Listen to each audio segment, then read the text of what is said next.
Alright, you're getting 2 videos tonight. So ladies and gentlemen, welcome back again.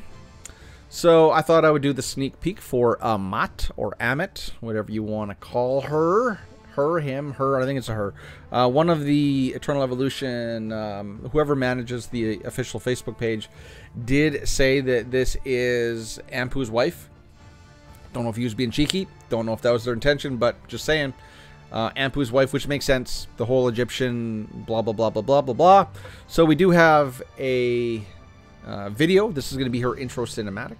I will get rid of my ugly noggin so you guys can actually watch this with me. I'm going to leave the Eternal Evolution music on, though, just because I'm too lazy to go over to my other monitor and turn it off.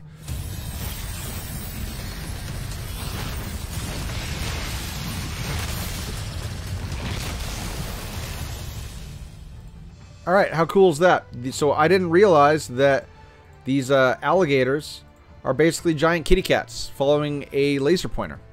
Because that's what Amat was doing. She had this little like cube thing. And I do believe some of the visuals in the animation were similar to some of Ampu's stuff. So this unit is very, very, very much a female analog or companion to Ampu. So cool. So we do have the kit. Now, we all know that the kits don't offer us the numerical modifiers. So, and they often leave out a lot of pertinent verbiage.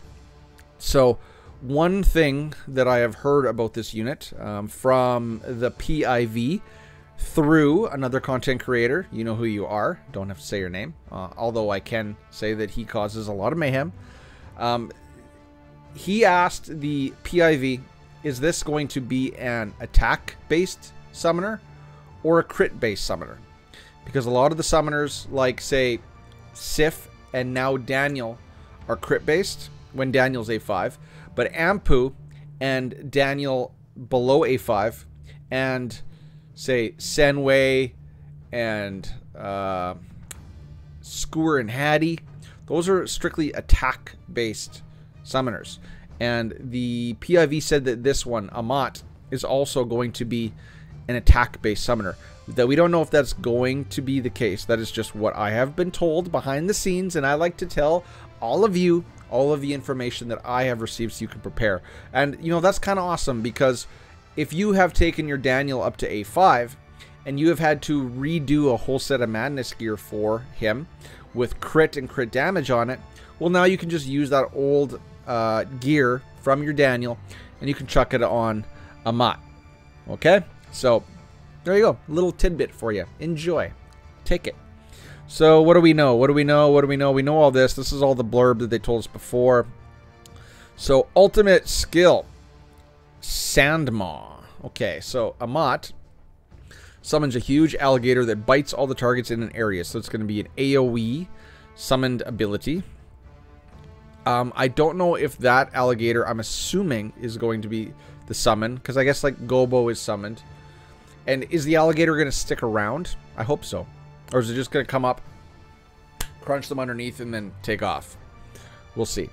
If the targets hit by the alligator have invincibility, then Amat also receives invincibility. AKA, I am sorry, assassins, your days are numbered.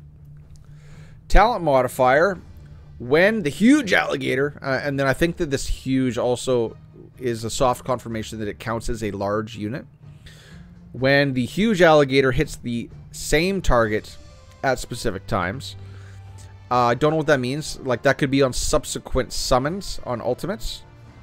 It deals additional damage. So I guess if it's going after the frontline unit, if you constantly summon, because it is going to target the nearest unit, each subsequent attack on the same unit is going to ramp up its damage.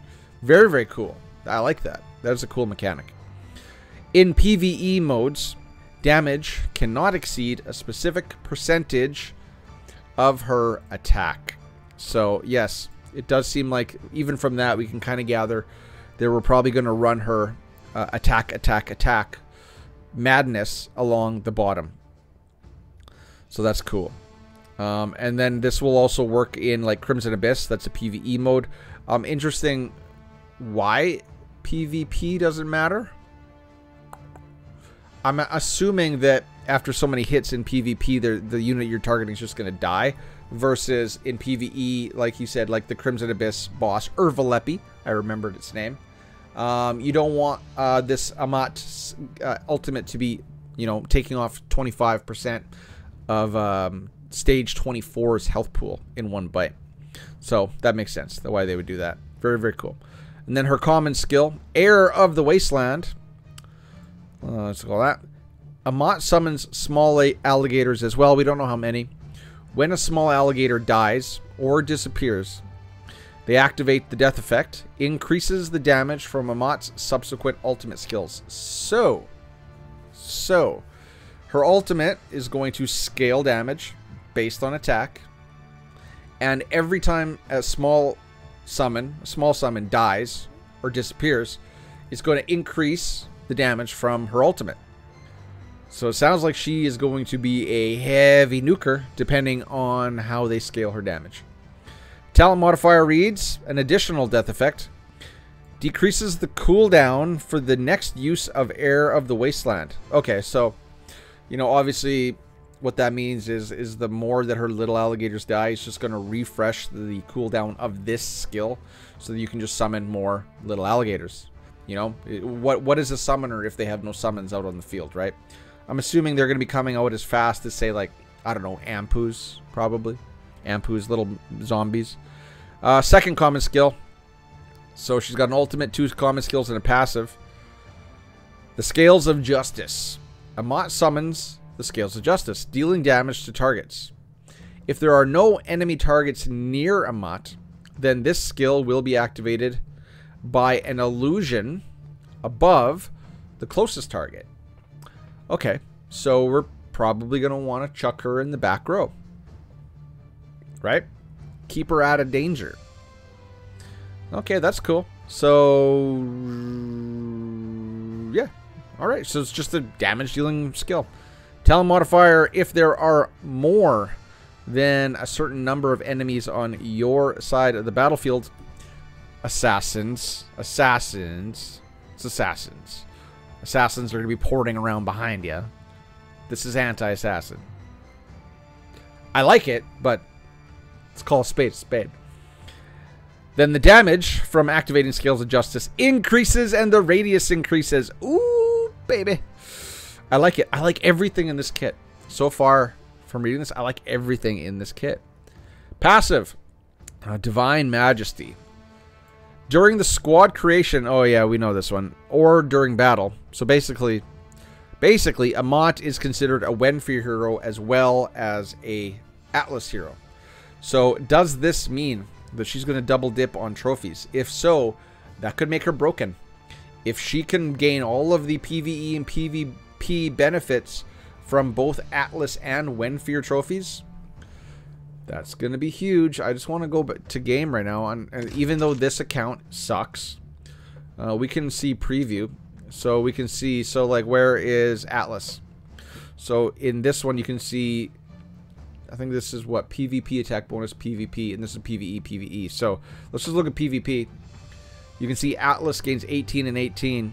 But if she's Wenfir, then she's going to gain 36 attack and 36 HP. But then she also gains the all heroes one, right? Because there's some all heroes ones. So she has the capability of being absolutely broken. If that is how that's going to work, we shall find out. They can also be considered a Wenfir hero in Soul Mine. Don't think that's why they did this. I really don't. It's a really weird passive. I don't see a reason for doing this. So with the total death or disappearance of a certain amount of allied summoned creatures. Oh, allied summoned creatures. So that is everybody on the team.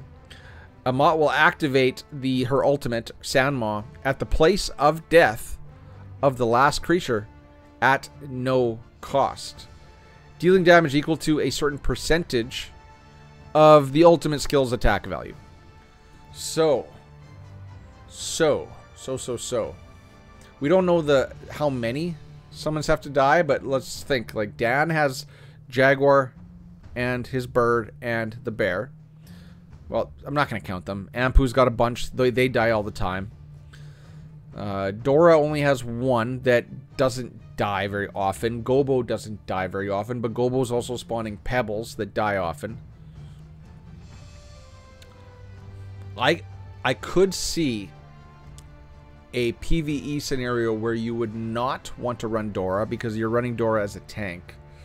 And you might want to run Sorv and Amat because Sorv has got a lot of summons. She's got a lot of summons. A lot of summons.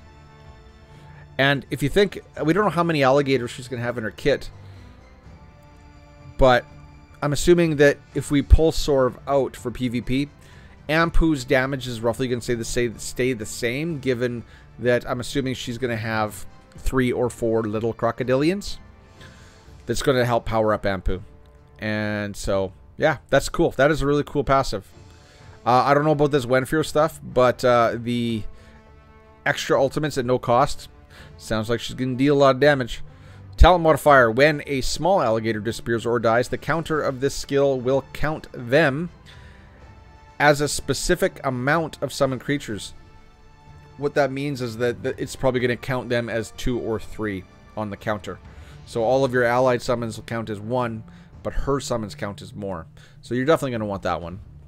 The exclusive effects. So when a specific amount of summoned creatures die or disappear, activate Sandwa at no cost. We already discussed that. That was already in here. Summons additional small alligators. Max quantity increase. We don't know. We'll find out tomorrow when the kit goes live.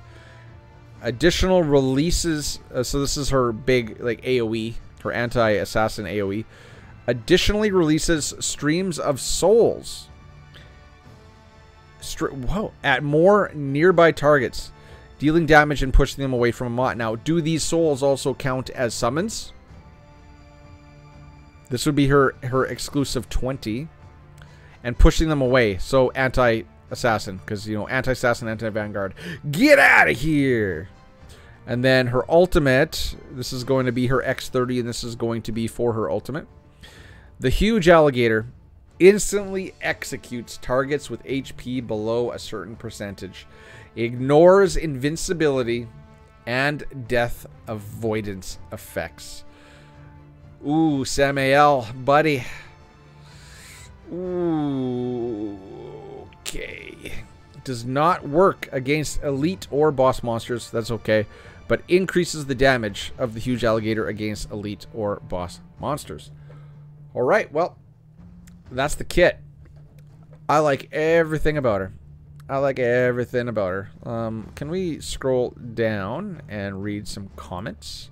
What are people saying? Comment. I want to read the comments. Are there no comments? Oh yeah, here they are.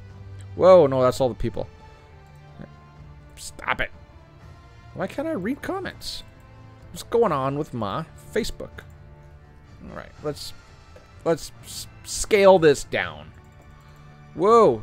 Okay, yes, down. There we go. Okay. Oh yeah, here we go. View more. Stop. You're too loud. So, what my two favorite things in the game, Summoner and Atlas. Can't wait. Okay, cool. Do we know what the summits? No, do we know what stats the summits will inherit? Nope. But it sounds like attack. You guys are always killing it with character design. So cool. Squirt, how do you found? It basically sounds like it's a positive, all positive responses on there. So, ladies and gentlemen, I just wanted to do this video real quick. Although I still managed to drag it out for 14 minutes. I'm psyched for her. Whoa, wrong window. There we go. Screw off. I'm psyched for her. Are you? Tell me down in the comment section below. Summoners, man, if you got a really high developed summoner team, specifically like Daniel at A7 or higher, let's go, just while we're here, let's go look at Daniel quick. So all of that in Amat's kit, which sounds really, really good. But then if we look, so my Daniel is almost, I can take him to A7 tomorrow if I use my Chaos Soul Crystal.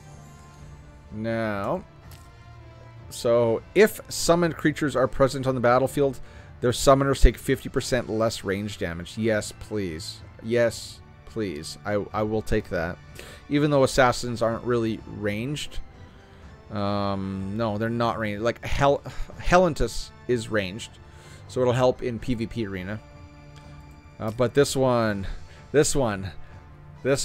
Enemies hit by Electro Blast cannot teleport for 3 seconds. Triggers every 6 seconds.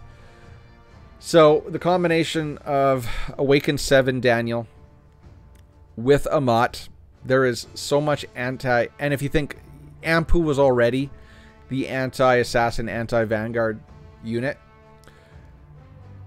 there's a lot of good stuff. So this is clearly going to make summoners the hard counter for assassins. I feel bad for Korra owners, I really do, but you know, you got a lot of good use out of her. You've had a lot of time to get some good use out of your Korra. It is now Daniel's time to shine again. So, you know, Daniel might just be, after this update, one of the most, specifically A7 and higher Daniel, might just be one of the most important units in the game. I know that's a bold statement, Cotton, but I'm making it anyway. Tell me if you disagree. So, ladies and gentlemen, that is the quick sneak peek of Amat. Hope you enjoyed it. I will see you tomorrow for a full deep dive of Amat. I do have enough resources to take her to X30, and Hyper Evolved Immortal 0 is where I stop. Unless I get really insane luck on the pulls, which I won't. But so stay tuned tomorrow night.